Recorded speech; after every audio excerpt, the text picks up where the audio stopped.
They are cowards. Our hearts bleed. I call on the state governments that once we take hold of them, they deserve capital punishment. Why can't they take men of their size? Why are they touching women and children? Those are the words of the First Lady of Nigeria, Mrs. Oluremi Tinubu, about the increasing trend of mass kidnappings in the country. Now, while Mrs. Tinubu is right to call for capital punishment, I must ask, why is the former lawmaker only grasping at the low-hanging fruit? Besides, why is she now a proponent for capital punishment? It's not like mass kidnappings in Nigeria only began today. What stopped her from sponsoring such a bill during her 12 years tenure at the National Assembly as a senator? Anyway, I digress.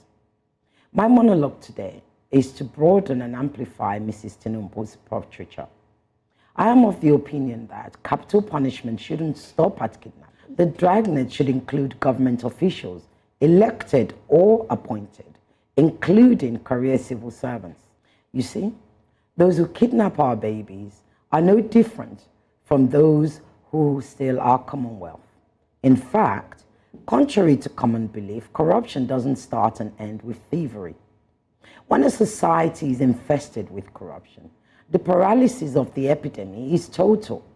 Having found its way into the crevices and threads of our society and institutions, why then should we only be calling for death sentence for kidnappers? Why not their masters, their funders, their enablers, and their cohorts who deprive Nigeria of her destined greatness? Contrary to popular belief, there are three economies in Nigeria: the formal economy, the informal economy, and the third is what I call the sabotage economy. See, while the other two economies struggle for both micro and macro survival, the third economy lurks in the shadows, ready to unleash its selfish and destructive forces on any good ideas, policy, or implementation. It was Nuhu Ribadu, who also happens to be the current National Security Advisor, who famously quipped, "When you fight corruption, it fights back," unquote. Which then begs the question, why has successive administrations, present ones included, been playing 10-10, pussyfooting and popcorn battles with the single most calamitous factor in our democracy? My suggestion might seem harsh or even controversial.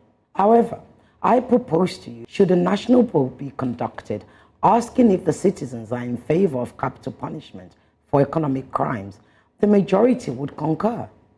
Therefore, should the National Assembly pass the law that aligns with the people's wishes, state governments would be forced to act more decisively about ending corruption in Nigeria.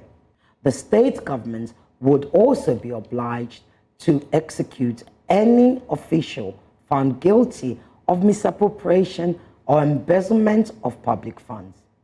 The penalty for economic crimes in China is capital punishment by lethal injection. The question is, why wouldn't the National Assembly legislate such a punishment for economic crimes, a crime that's tantamount to treason?